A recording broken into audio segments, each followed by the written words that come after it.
Hello everyone, I'll show you how to share your friends list with just specific people. Let's get started. Tap the three lines at the top right corner of your Facebook app. This opens the menu. Scroll down and tap on Settings and Privacy. Next, tap Settings. Scroll down until you find Audience and Visibility.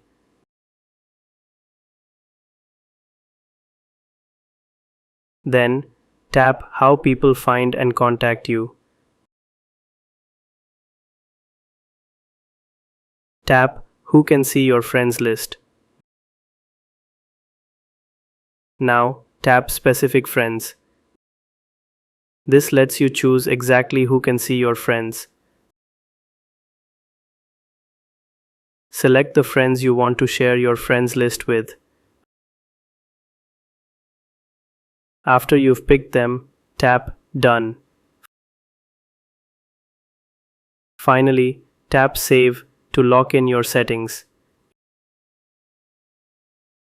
Your Facebook friends list is now visible only to the people you picked. If this helped, hit that like button. Got questions? Drop them in the comments. I've got your back.